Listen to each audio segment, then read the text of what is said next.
পাঁচবিবির Kusumba union কৃষক দলের আগামী ২৫ তারিখ সমাবেশ সফল করার লক্ষ্যে আজ বুধবার কুসুম্বা ইউনিয়নের বিভিন্ন হাট, বাজার, দোকানপাট ও পথচারীদের মধ্যে লিফলেট বিতরণ করেছে।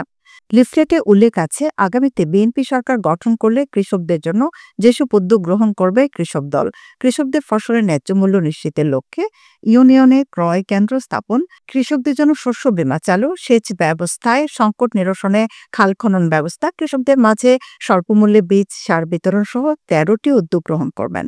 এ সময় উপস্থিত ছিলেন উপজেলা বিএনপির সাধারণ সম্পাদক আব্দুল হান্নান চৌধুরী, উপজেলা স্বেচ্ছাসেবক দলের যুগ্ম আহ্বায়ক মোহাম্মদ মিজানুর রহমান চৌধুরী, কুসুম্বা ইউনিয়ন বিএনপির সভাপতি মোস্তাফিজুর রহমান ফিজু, কুসুম্বা ইউনিয়নের কৃষক দলের আহ্বায়ক গোলাম মাওলা, ইউনিয়ন কৃষক দলের সদস্য সচিব জুয়েল সহ উপজেলা ইউনিয়নের বিভিন্ন স্তরের নেতৃবৃন্দ।